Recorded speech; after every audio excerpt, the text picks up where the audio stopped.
Hello, everybody, and welcome back to another episode of Wrestling Doesn't Make Sense. It's the podcast where me and John talk about pro wrestling and whether or not it makes sense. And a lot of the time, it does not. And recently, if you've been listening to any of our episodes, it feels like it's been a relentless kind of barrage of just wrestling never making sense. Since we started this show, man, it's just been week after week. I don't think there's been a single week where we're like, what are we going to talk about today? There's always been something happening. Yep. And we're very excited to continue to talk about the WWE releasing people, because I don't know what's up. We recorded a whole episode last week about Bray Wyatt and Ric Flair, and unfortunately, it got confiscated by the FBI because we said a lot of stuff in there that people didn't want us to talk about. Well, yeah, I don't know how we tied it into the JFK assassination as well, but somehow we cracked that case too, and we figured it out. And yeah. Nobody else could figure it out, and we did it. And then the FBI were like, "We ain't, no way, not even on a pro wrestling show. You guys were taking that show off the air, and you guys are in trouble." That's what they said. The FBI guys waggle their fingers at us like, "You guys are in trouble." All we can say is just ask Vince McMahon where he was on the day of JFK's assassination. That's all we're saying. Right. I mean, you can't disprove it. Mm-hmm. You know what I mean? So think about it. It's worth thinking about. But again, we can't talk about it too much. Otherwise, this show will be taken away as well. And we don't want that. We want to give you guys at least one show a month. That would be nice.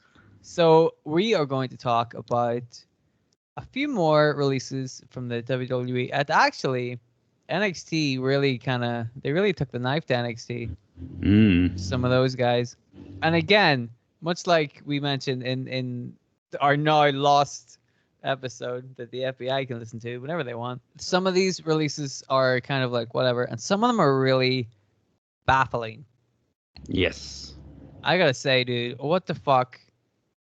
Bronson Reed, like, they were using that guy. Like, that's street. I'm like, that's the guy you want to use. Like, that guy stands out, big fucking athletic motherfucker. Yeah. He's great. There's all sorts of stuff you could do with that guy. I guess they just said, instead of doing that stuff, we'll just fire him. Because that guy's not making a whole ton of money for them to be saving, cutting costs and shit like that by getting rid of Bronson Reed off NXT. You know what I mean? Well, I'd say none of the NXT guys are. Like, they're not on the sort of main roster contracts and potentially earning hundreds of thousands a year. They're sort of making ends meet, almost waiting for the the opportunity to kind of go up to the big leagues and get on TV and whatever.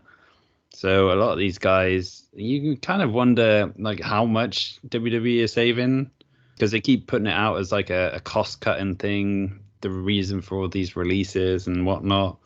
But again, this has been their most profitable year pretty much ever. And I believe there was something tweeted out this week about how WWE now is more profitable than it was during the height of the Attitude Era in like 98 and 2000 because of the increased value of their broadcast rights. So how the hell they need to save money, I can't get my head around. It's very strange, I mean, apparently, Braun Strowman was on a big money deal. I understand why you would cut that guy, because what the fuck? Well, like I figure, as we mentioned in last week's episode that the FBI can listen to, I figured some of it was contract negotiations for Braun Strowman and for Bray Wyatt. Those are guys with big money contracts, but also two guys that probably wouldn't work as effectively as they have done in the WWE if they went somewhere else. They need the WWE machine, and so I could see why the WWE might release those guys from their big money contracts in order to bargain them down to a smaller contract and just bring them back. Not quite the same, but also Ric Flair. You can see why they got rid of Ric Flair, because number one, what the fuck was he doing? And number two, how much were they paying that guy to not do anything, right? Apparently Ric Flair was doing pretty well for himself. Yeah. Fuck all, and he still says, nope. It's baffling. He was on more money than apparently he was when he was WCW champion back in the day. Isn't that fucking wild? Yeah. And whenever he was WCW champion, he was on the road like fucking 300 days a year. Mm-hmm. And now he's earning more than that by doing nothing. And he was like, no, thank you. I have to market my gin. I don't know what he's marketing, but I don't know, man. I guess people just don't like money.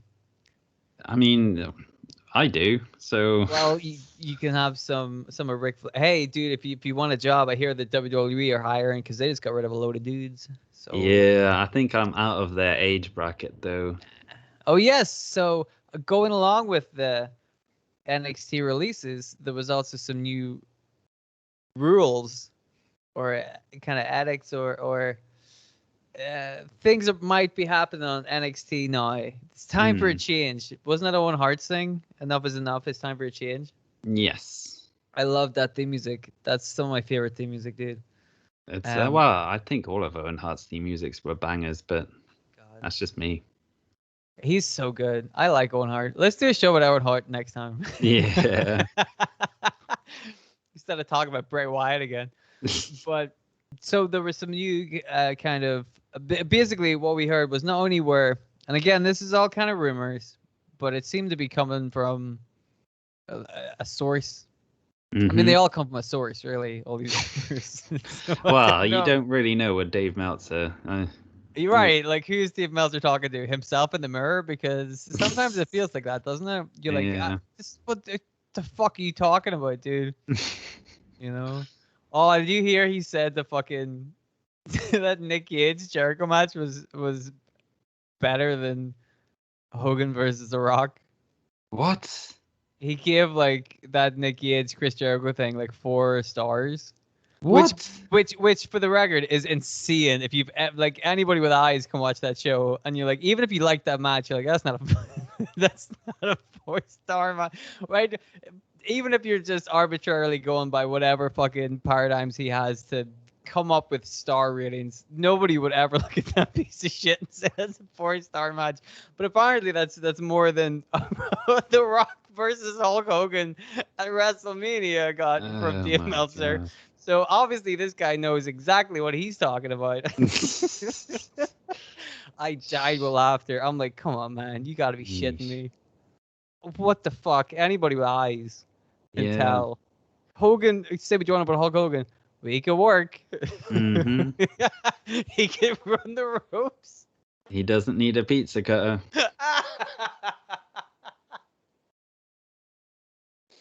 Oh boy.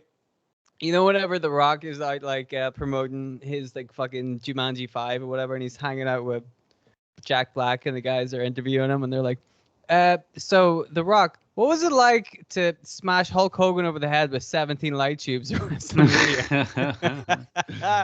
Rock's gonna be like, well, I'll be honest with you, brother, I blacked out for a lot of it because both of us were on fire. Oh boy, isn't that ridiculous? Mm-hmm. So I wouldn't trust anything Dave Meltzer has to say. However, these rumors have come out to go along with the NXT releases to say that NXT as we know it today, which to be fair, I have thoroughly enjoyed. Mm.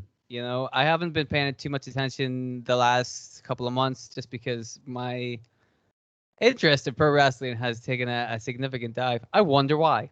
I can't imagine why. A week away or 2 weeks away from that fucking Nick Gage 4-star classic. And I think that's kind of worrying a lot of people. You and me probably especially, because we quite enjoy NXT. Yes, I'd say it's my favorite wrestling brand. Yeah, I'd say if I had to pick one that I would watch over all the other ones, I'd probably pick NXT, just because it's fun and I like a lot of the guys down there, and it's serious without being too hammy. Mm-hmm. Although we have also said before that sometimes they go a little bit too crazy with the finishes on NXT on the pay-per-views. Mm-hmm. Like, what was that Adam Cole versus Kyle O'Reilly one? The hardcore one? Yeah. That one went on way too long. That was silly. That was very silly. Although, no light tubes. No, maybe next time. That's what they're going to turn NXT into. They're gonna get Nicky Hinges or head shooter. What you want to do? Cut him right across the fucking face. When you're cutting a guy, cut him. Oh, what was it? Up the road, not across the street. Was that what they said? Yeah, I think so. Oh, I don't know. That really. Oh boy, can you imagine Triple H just sitting there like his face is full of thunder as he's like trying to produce an NXT show, and it's just like fucking 70 minutes of backyard wrestling. To be fair, Oh, Triple H has boy. probably bladed more times than most anyway, so he can't really talk. Right, but he's bleeded. He hasn't said, "Hey, dude, here's some glass. Hit me over the head with the glass a lot." You know, we'll work from there. You know what I mean? Like if you watch Triple H's match against Cactus Jack at the Royal Rumble 2000, great match, right? And they did some crazy shit to each other. Like Triple H got that fucking piece of wood stuck in his leg. That shit hurts, dude. That shit really hurts. And that's a hardcore match, but it also looked like a wrestling match. So Triple H would be like, I could do this shit, my eyes closed. What is wrong with these people? You know, Triple H didn't need light tubes. So I don't get why light tubes as well. Like why? Oh, who knows? I guess it looks cool. It's a more of a visual thing than that's really gonna hurt someone. But it does hurt. It's glass. Yeah.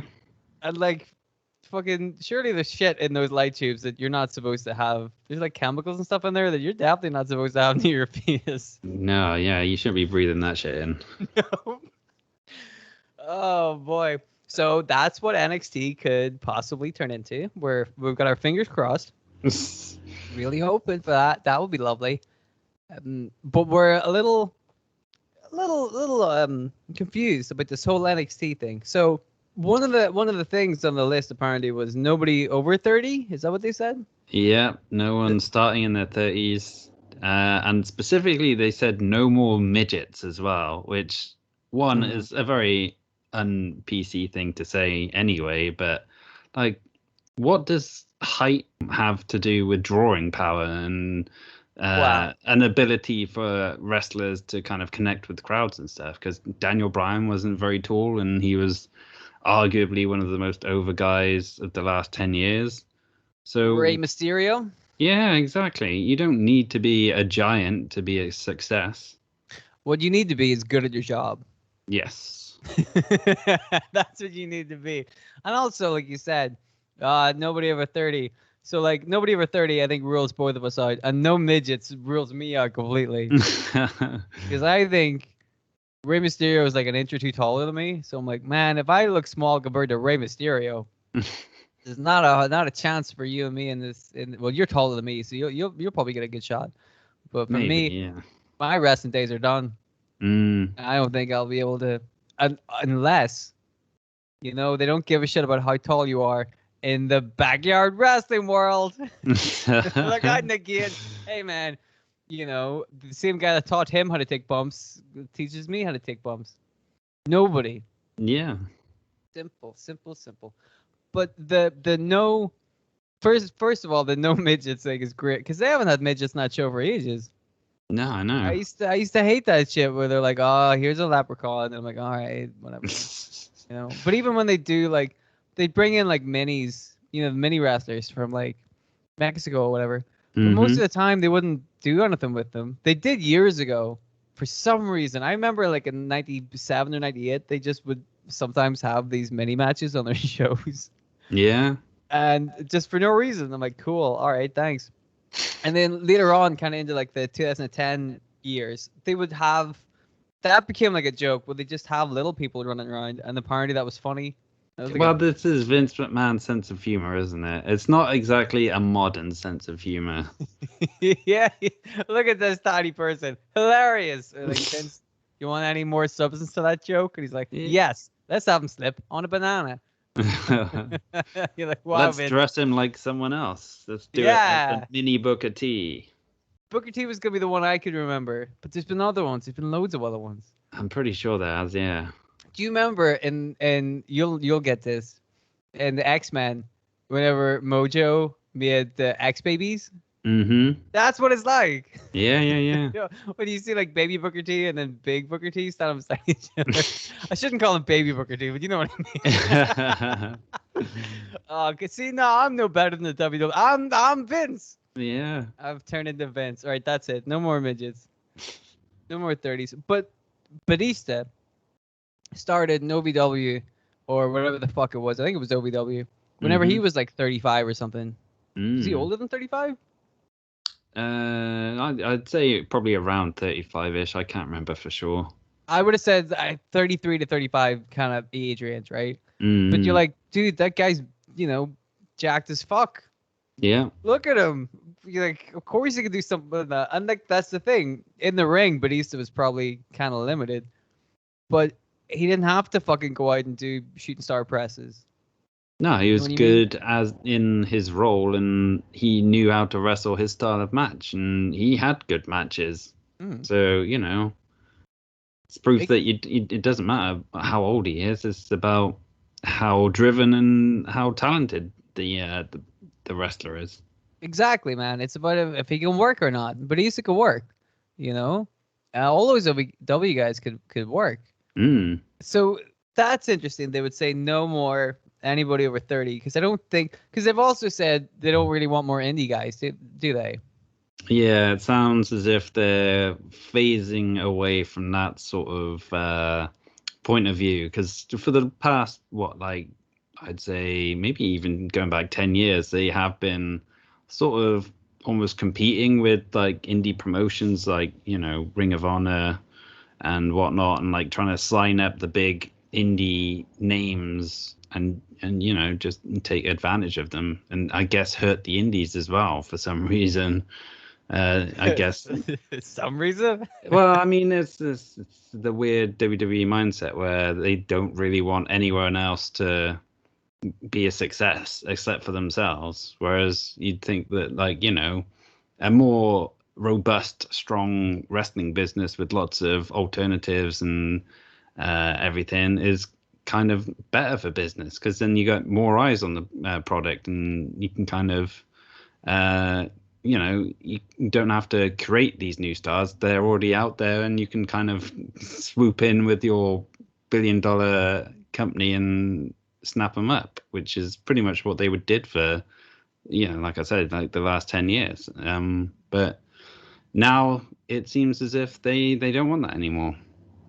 Well, I have been thinking about this, and it's a very, again, at the first you're like, none of this makes any sense, and then when you kind of think about it from a Vince McMahon point, and like we've already discussed, I'm Vince McMahon, so when I think about things from a Vince McMahon point of view, it all starts to make sense. So the last, let's say, 10 to 15 years after OVW, right? So OVW was the last time you got some real major A-class WWE stars, right? Batista, John Cena, Brock Lesnar. You would agree with that? Guys who weren't stars until they came to WWE, essentially. Yes, but also, I would say those three guys easily the biggest stars that WWE have made since then. They have not made a star as big as those three guys. Mm-hmm. Right? Now, after that time, they started hiring guys like CM Punk and Daniel Bryan. And now you can even see that further with Sami Zayn and Kevin Owens. So those guys are doing very well on the SmackDown roster, but they're indie guys. Yeah. AJ Styles, less of an indie guy because he was in TNA for a long time, but also, what is TNA if not the epitome of indie?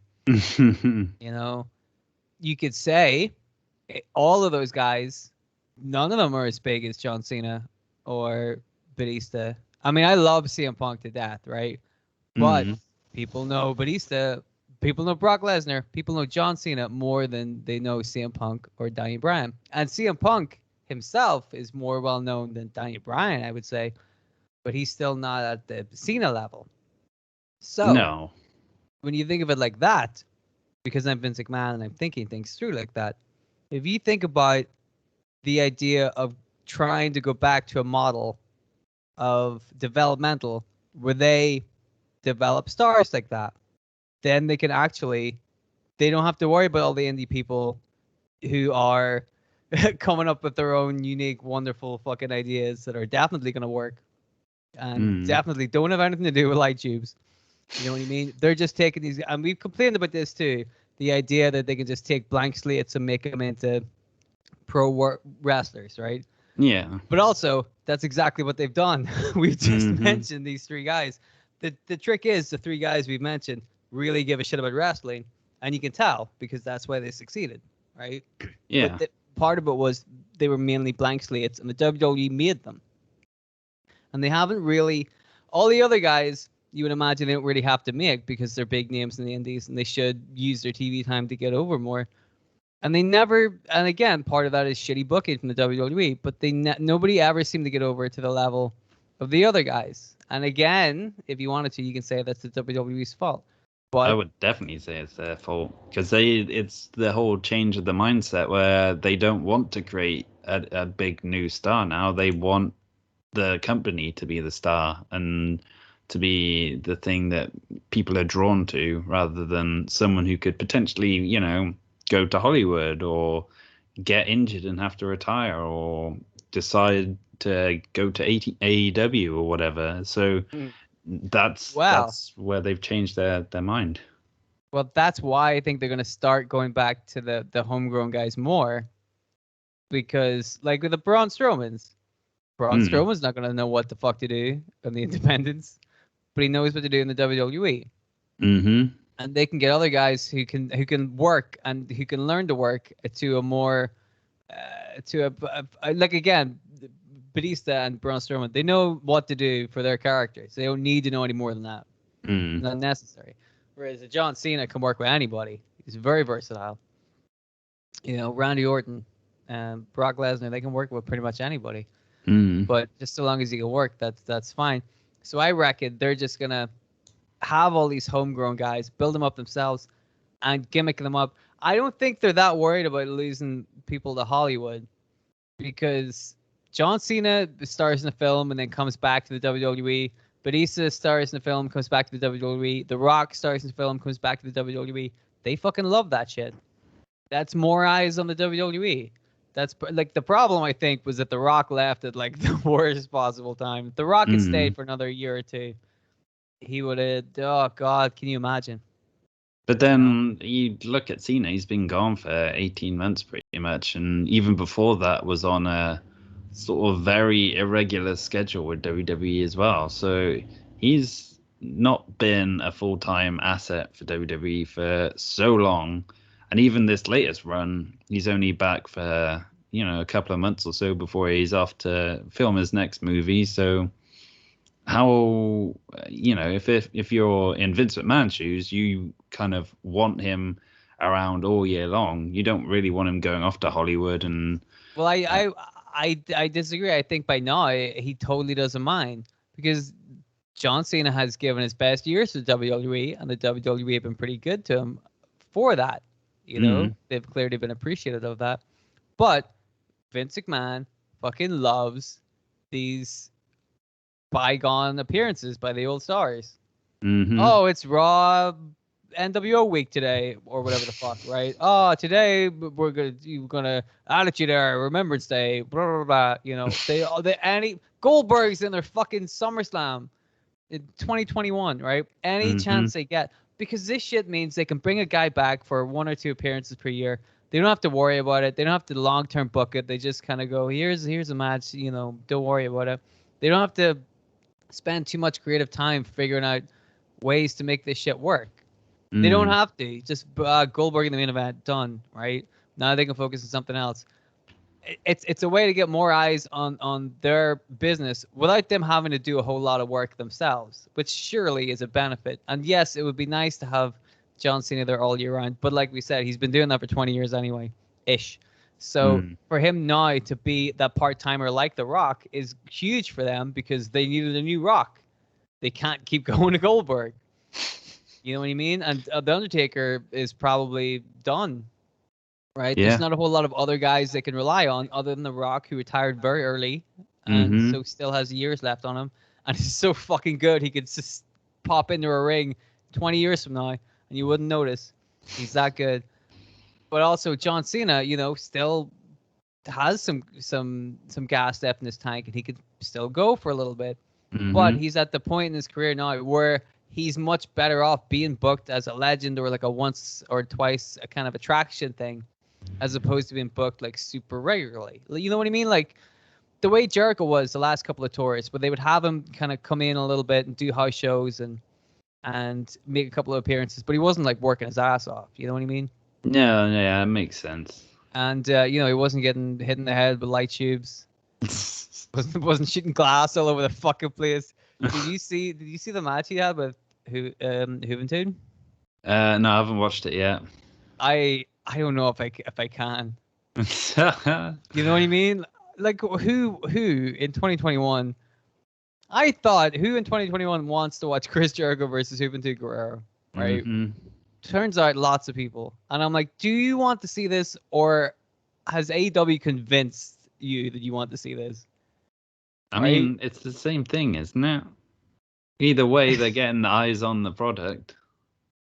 Yeah, but I mean, like, do the people actually want to see that match, or has AEW convinced people that you want to see that match? Because who in 2021 actually wants to see Chris Jericho and Juventud Guerrero? What? Well, yeah. I mean, I guess a lot of people, judging by the ratings. That's what I mean. I'm like, do you really want to see this, or no? I don't know, man. Continue to be baffled by it.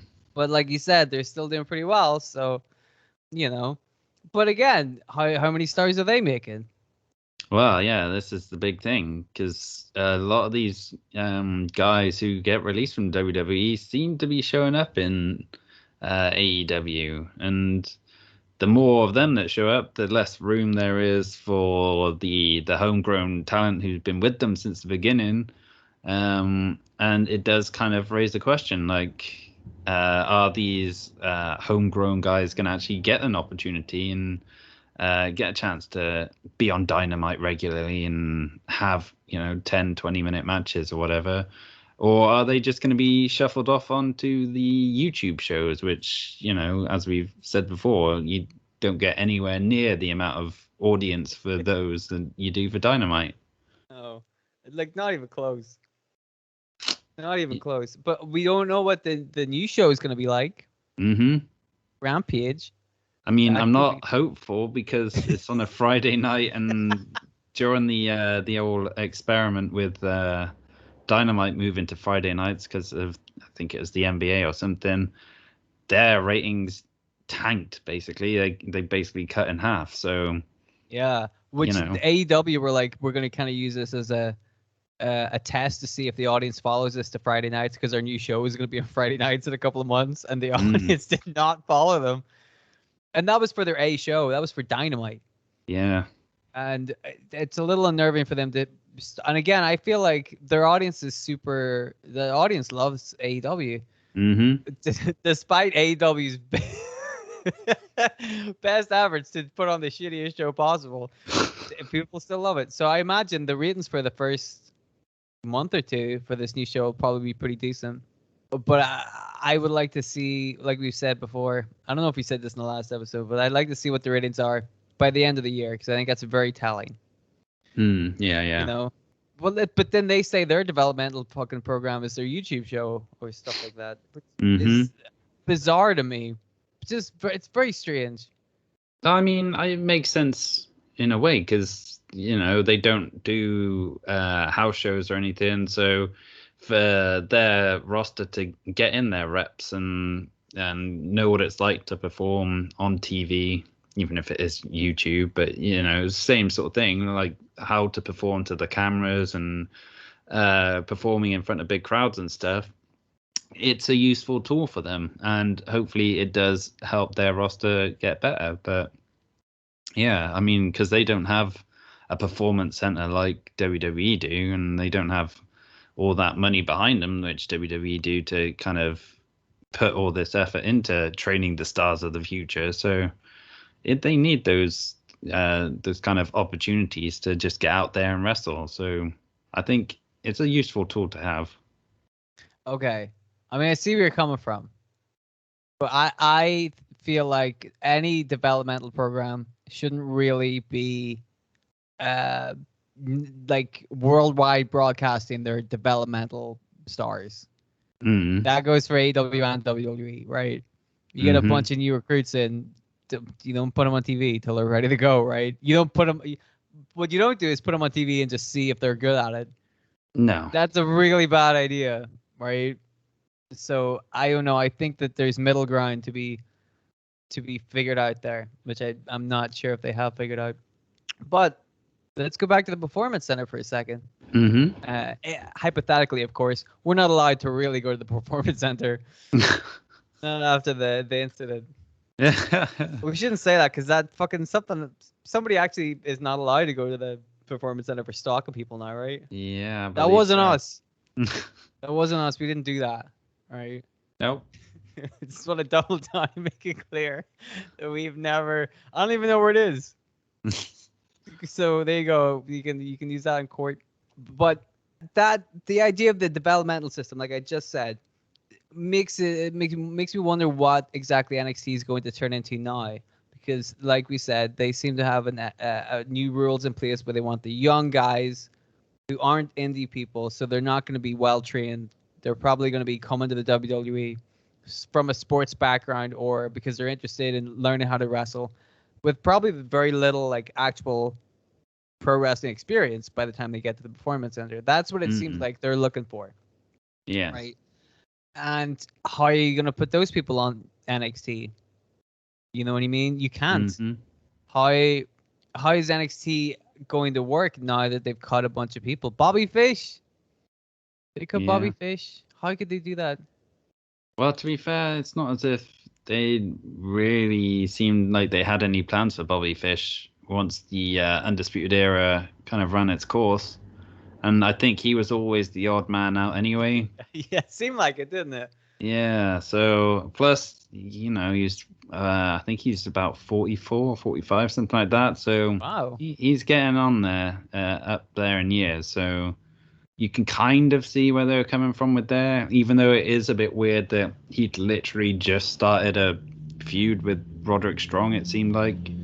So to do that and then cut him, it's almost like there's no real cohesion as well between different departments in WWE. Like in terms of you've got Vince McMahon or whoever basically making these cuts, but they're not telling the people overseeing NXT until it's too late. So they can't do anything to kind of prepare for that. And so that's why we've got Bobby Fish getting released, and then Mercedes Martinez, who was just all over TV on NXT as well, and involved in a title match not that long ago. So it's kind of, I don't know, it's almost a strange situation where NXT and like Triple H and Shawn Michaels are having all these decisions forced on them, and then they don't have any say in it, and they just kind of have to try and react to it. I think that's a good point. The lack of cohesion. It does seem like there's an awful lot of uncertainty going on over in the WWE right now, where it doesn't seem like there's a whole lot of coherent, like, what's the phrase I'm looking for? Just like communication. Communication is exactly what I'm thinking of. It seems a little bit stifled at the kind of around the top, and like information getting in and out of the top, which is strange. I didn't expect Triple H to be one of the guys on the outside, but it really seems like him and Shawn Michaels weren't aware of a lot of the shit that's going on in NXT with regards to the releases. Like the Samoa Joe thing, apparently Triple H was livid at. Yeah. Like, how could you get rid of Samoa Joe? And we were like, that's right. How could you get rid of Samoa Joe? What the fuck? Which is that's interesting. That the NXT we've seen refined to the point it is now, it seems to have an awful lot to do with Triple H and Shawn Michaels. And we've enjoyed that show. And I guess, I don't know if it was because of the ratings or because they do internally look at NXT as a developmental system or what have you. But, they don't seem to like the way it's running now, and they're going to change all that, which is disappointing. But also shows that, like, You don't have trusted Triple H and Shawn Michaels. Yeah. You know what I mean? Like, you don't trust those two guys. Say what you want about Triple H, and people have, but that guy knows the business, right? You don't trust Triple H and Shawn Michaels to put on a good TV show? I totally would. Absolutely. I totally would. Over Vince McMahon. I know you would agree with that. Mm-hmm. You would definitely pick Triple H and Shawn Michaels to put your TV show together over Vince McMahon. And it's very interesting that somebody is making the call to kind of undermine NXT. Because I can't imagine Vince McMahon himself going, hey, Triple H, what the fuck? Yeah. Sort this shit out, right? Mm-hmm. But it does seem like there's some kind of issue between the NXT production and the creative going on in the main roster stuff. There seems to be some kind of disconnect there. Yeah, I mean, maybe that's it though. Maybe because there hasn't been a huge amount of guys who've come up from NXT and been promoted to the main roster over the last few years who've kind of been able to transfer their success from NXT to the main roster. Like a lot of them struggle and then flounder and then end up not really doing anything and then getting released pretty much. So but like that's not NXT's fault for not preparing these guys to go up to the main roster. It's, the guys in charge of the main roster and all the creative decisions just giving them shitty creative and not putting them in a position where they can succeed. Right, because NXT is all about teaching them how to perform on the big stage, right? Which is what they do. They teach them about camera angles and the hard camera and the audience and timing and how to put a match together and how to work in front of a crowd. Because then when you get to the Raw and SmackDowns where the crowds are 5 times as big, hypothetically, sometimes not always, but they're supposed to be much bigger, and the TV time is more important. So you need to learn all of this stuff that you don't learn on the independents. You don't learn about camera angles and where to position yourself or what to do during that commercial break, right? Yeah. And it's also the idea of learning a character and like figuring that character out and stuff. But then inevitably when they get brought up to the main roster, they kind of, a lot of the time the character gets dropped or tweaked or, it's just not the same as it was in NXT. And that's where they kind of struggle because they kind of pretty much to a man finished up with NXT with like a ready-made gimmick going on and like some good standing with the audience, and then they bring them up and immediately something gets changed or they're not presented the same way, and then whatever kind of credibility they had, just disappears. Exactly. You're totally right about that one. Like that's the problem, is that in NXT it does seem like they're learning what they need to learn. That's not the issue. The issue isn't that these NXT guys are coming up and they're not learning anything, because they clearly are TV ready and they know what they're doing. But a lot of the time when you look at these NXT guys who get called up, the reason they flounder around is because a lot of the creative stuff they're given is garbage. I mean, just look at Karrion Kross as like the most recent example, being brought up to the main roster with a lot of hoopla and whatnot, and then immediately he's losing to Jeff Hardy, and then a victim of the 50-50 booking with Keith Lee, and it's just like, well Keith Lee. Yeah, another one. There you go. What the fuck? Keith Lee was ready to go. Everybody loved Keith Lee. And then they bring him up to the main roster and they're like, fuck him. Mm-hmm. But he had a character. He knew what he was doing. And they were like, nope, we don't like it. You think I have like so many other fucking people that had characters in NXT, and then they came up to the main roster. They didn't know what to do with them. And you're like, how? Some of them you're like, how? Like Samoa Joe, for example. They couldn't ever figure out what to do with Samoa Joe. I'm like, are you idiots? It's the easiest thing in the world to do. Fucking book Samoa Joe. Shitting me? TNA did it. Fucking Sanity. Yeah. Sanity did a great gimmick, and it's all right there. They're stable. They're already made. Plenty of shit to do with them. What did they do with them? Nothing for 2 years, and then they got fired. Great. Thanks a lot, dude. Like, a lot of those issues seemed, and again, there's a disconnect. And I don't know what it is. And I think you have accurately nailed it on the head by saying the disconnect is Vince McMahon. I've tried to downplay it before, but we're getting to the point where I'm like, I don't know, man. You're pretty correct on this. It's like it's clear that Vince McMahon is the one that calls the shots, right? Which is not my objection. My objection is there seems to be very bad communication between all of they used to do like a big fucking, JR and Bruce Pritchard and Jim Cornette and what do you call him, Vince Russo would all kind of brainstorm ideas and they come up with, but Vince would be in the room with them and they'd all come up with ideas, right? Yeah. And they'd all see what works and they all see what doesn't work, and then they put the show together. And but the way it seems to me, the way it comes across is that ideas have been thrown around, but Vince isn't all like. It almost seems like Vince is getting this kind of info like maybe secondhand from somebody like Bruce Pritchard. Might not be a good idea. You know what I mean? It seems like he still calls the final shots, but it's much less kind of organized. Just not a good way to run a TV show, especially if you're running 2 TV shows, 5 hours of live TV a week. Like you need to get this shit sorted out. And if Vince McMahon is too busy to properly do this, he's gonna have to delegate. But then he gets to the problem where he's like, who am I gonna delegate it to? Bruce Pritchard? Would you like Bruce Pritchard taking 100% control of your TV show? No. No. But would you like Vince Russo taking 100% control of your TV show? Oh God, no, definitely not. Right. Would you want Johnny Ace taking 100% of your TV show? No, because this is the thing. You don't need just one voice. You kind of need a bunch of different voices who bring different ideas and different points of view, because that's where you get the best ideas. It's the same for the writing of anything. Like you need different ideas. Otherwise, you can easily get stuck in your way, which is pretty much what Vince has done for the past 20 odd years, where like even with this whole going back to the looking for young guys, big guys, and muscle-headed wrestlers again, it's just like he's going back to what he knows as the default, and it's like, well, you don't need to.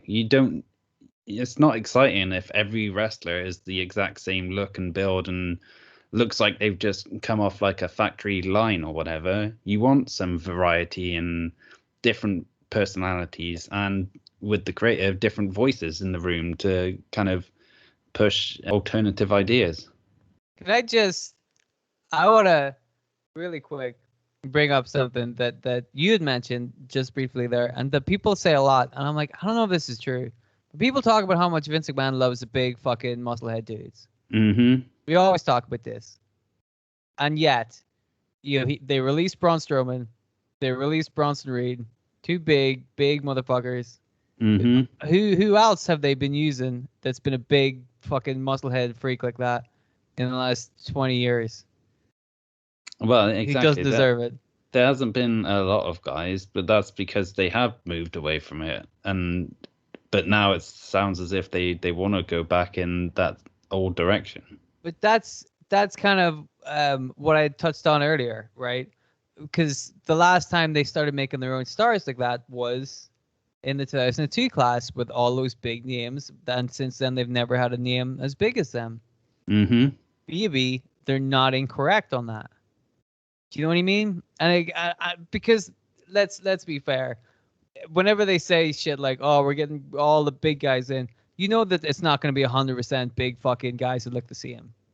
It never is. We can complain about it all we want, but they always have variety on that show, right? Yeah. Rey Mysterio is still employed by that company. That's Jeff Hardy. They have even if the NXT roster still exists, there is still some kind of diversity between the people. They're talking about bringing Adam Cole up to the main roster, so you know what I mean. But at the same time, like we said, there hasn't really been a lot of really big, good, effective, big guys in wrestling for a long time, right? Because when you watch WWE, who's the big guy? It was Strowman. Like they spent a lot of time and energy building him up as like the next big strong guy, and then they released him. Well, the thing is, let's be honest, you and me both know Strowman was never going to be the guy. No, he was not going to to be carry the company on his back or anything, no, but he he's was an going to be a attraction guy. wrestler. Yeah. He would have been a guy, but he wouldn't have been the guy, right? Mm-hmm. And Keith Lee arguably should be the guy because he's a big guy. He can move, he's athletic. I would have said him or Bronson Reed should have been some of those guys because you can use a guy like that in a main event effectively, Mm-hmm. right? Because if you look at the Attitude Era, everybody was big. Everybody was big. We just didn't realize that because some of the guys were bigger. Yeah. Right? The Rock looks small standing beside the Undertaker. Mm-hmm. The Rock's fucking 6 foot whatever. Yeah. Rock's a big dude, but the thing is, standing beside the Undertaker it still makes the Rock look big, and it makes the Undertaker look even bigger. So why don't we get some more of those big fucking dudes? I agree that the WWE have totally fudged all their creative stuff. That's once again fundamentally the main problem all across the board is always that the WWE put on a lot of shitty booking and TV product stuff. It's just not a lot of it's just garbage. But if they were to actually spend the time to market it, if you had some of those big guys up there, like all they need to do is find the right one. They just need another Undertaker, right? Yeah, but and that's we a haven't hard seen a thing guy to. like the Undertaker in a long time. And you can say Bray Wyatt all you want, but that's bullshit because we know it's not the same gimmick, right? You get a guy like the Undertaker or like Kane, somebody who looks big and imposing and fucking cool, and you put him in against people like Adam Cole, you're gonna get a great storyline.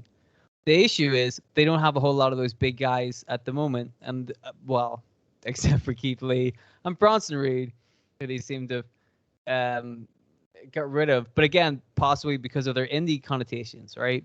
I feel like I think it's a stupid idea to say things like no midgets and nobody over 30. I think that's ridiculous. And those are rules that won't be stuck to.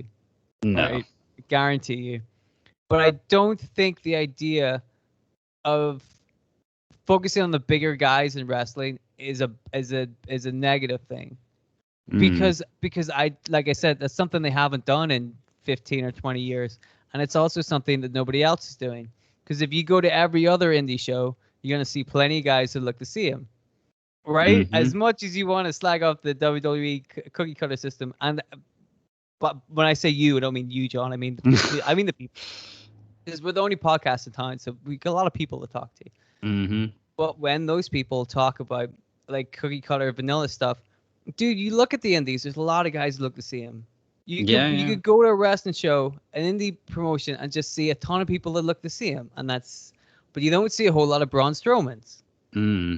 Right? I think if the WWE can figure out how to market their own stars themselves properly, like they did in 2002, that has the potential to be really good. You and me have been enjoying the NXT the way it's been, because it's got these cool indie wrestlers we're familiar with working awesome fucking matches. Right? Yeah.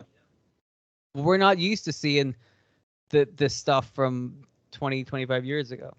I think if they can find a way to hybrid that kind of thing in, and again, they probably can't because they have so many other things going on over there that they can never manage their time properly.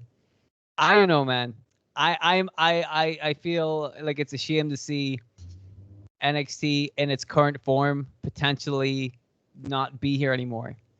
Yeah. And I'm very apprehensive if NXT turns into some kind of crazy game show. I will not be happy about that.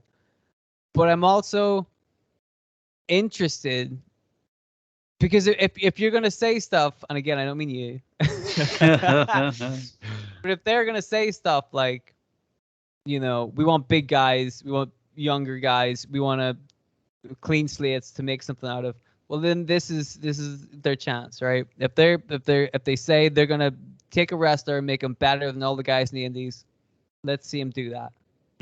Right? Because the last guy they tried that with was The Miz, and I don't think that worked out. Because they took this guy who was really small, really green, didn't know dick about anything, and they said, we're going to take this as a personal project. If we can get that guy over, we can get anybody over. That's how I feel about it. That's what the WWE thought. And evidently, they cannot get anybody over. Well, do you think Adam Cole Obviously he's got his contract up at the weekend after SummerSlam or something close to that anyway. Do you think he should re-sign with the WWE and, take the promotion to the main roster? Or should he arguably take a more sure thing and, go to AEW where he's working with his girlfriend. He's working with some of his best friends in the business. He has more creative influence, so he can kind of have some say in how he's presented on the show and whatnot. Or does he take the risk and go to the main roster and then end up being just like all the other NXT call-ups who just sort of fizzle out and lose what was special about them in the first place? Well, I honestly think he would probably go to NXT, in my opinion. I mean, the WWE is really good. They paid him a lot of money, but he's been there for, 3 years, 4 years? I'd say, 4 or 5 years. It's been a while now. Well, here's another thing about indie wrestlers that I think WWE might not like, is that they're indie guys. They go to a promotion for a year or two, and then they move on, right? Then they'll do a tour of Japan, and then they'll go and do something else, right? They don't tend to stick around for too long because every indie guy they've ever had gets bored and wants to go somewhere else. Right? That's pretty much what's happened. You take a homegrown guy, make him yourself, they're going to be less inclined to go and want to go see anywhere else because they can still travel the world with the WWE. They don't have to go anywhere else. Whereas indie guys want to do that. Adam Cole's an indie guy. He's worked with NXT and done some great shit with NXT for a while. But like you said, he has ties to AEW, and that's a fresh place for him. Like, out of all of these rumors that we've heard about people joining AEW, I think Adam Cole makes the most sense. Yeah. I would see Adam Cole over CM Punk because I think Adam Cole totally makes sense. He would fit in there, and he can work a style that will work with a lot of those guys. And like you mentioned before, a lot of fresh matchups right there. A lot of stuff Adam Cole could do in AEW that would be new and interesting. And like you said, the creative freedoms, he's seen all the other shit that's going on. He's like, wow, I can do anything. Yeah. Wow, I can have 12 light tubes in my match. So yeah, I think he'd probably go to AEW. What do you think? I think, the more I think about it, the more it's a choice of, does he sign for like $1 million or whatever it is a year, or does he go and do what what will be more creatively satisfying probably? And I think he probably will end up going to AEW for that reason, which is a shame because, like, man, I would love to see Adam Cole as a success on the main roster. Yes. But, I can't see it happening. I can't see him being brought up and being used in a way where WWE are going to get the most out of him, and then he's just going to become another guy and suffer for it. So yeah, I think he's probably better off going to AEW. Yeah, I'd agree, dude. Also, even if they did offer him like $1 million per year contract, it's nothing to stop them from getting out of that contract. Yeah. Just look at what happened to Braun Strowman and Bray Wyatt. They had $1 million contracts and they got rid of them. So like signing that contract effectively doesn't mean anything. Yeah. They can still fire you just whenever they want for no reason. So I mean, realistically, Adam Cole could make an awful lot of money in the WWE. He can still make an awful lot of money in AEW. Yeah. So I wouldn't be surprised if he went there. And then also, it's nice hanging out with your wife. Yeah. That's what I heard. I don't know if that's true. I don't have a wife. But if I did, sure, I would love to go to work with her. I don't know where this bit's going. So yeah, this is a very, very interesting time right now. Is there anything else you want to say about this whole NXT shrinking kind of situation? The change of NXT in the face of the momentum that AEW are suddenly finding themselves in. Well, I mean, the way things have been going with this particular podcast, I would say there's a good chance by the time this goes up on Thursday, there will probably have been more releases in NXT. Who do you think? Who else do you think is going to get released?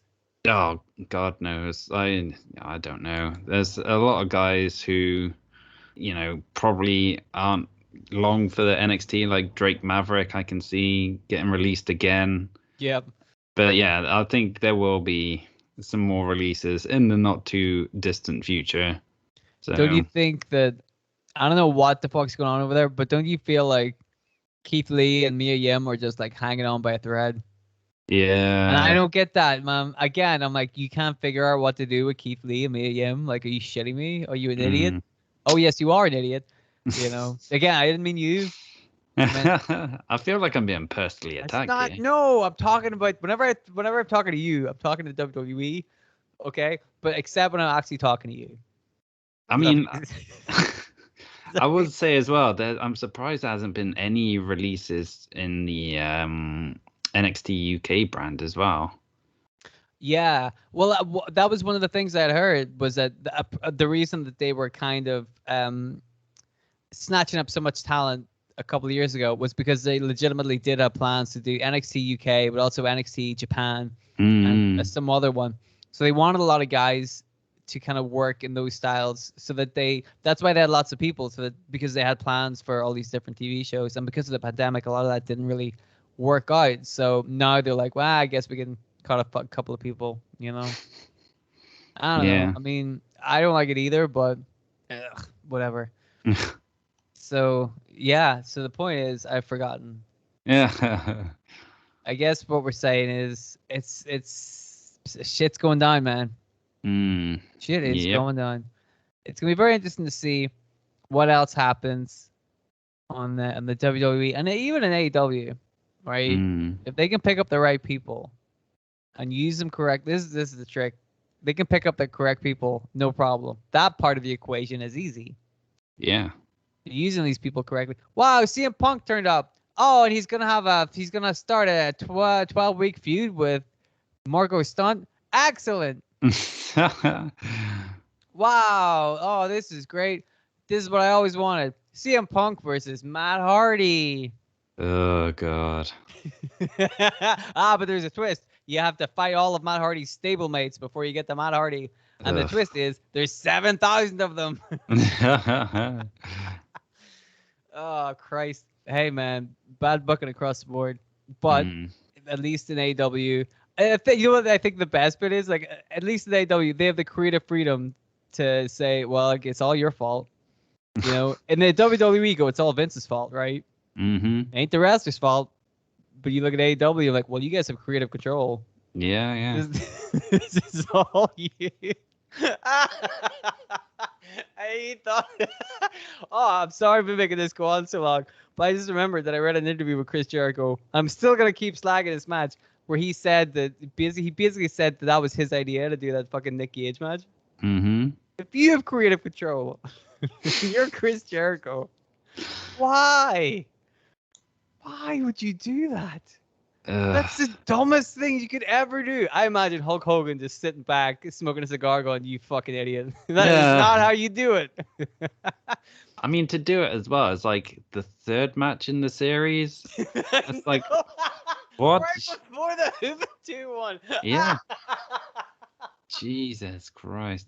No, it wasn't it the second match in the series. It's even more baffling. And then he has to fight Wardlow. Yeah. But what if what if like the fifth one is Punk?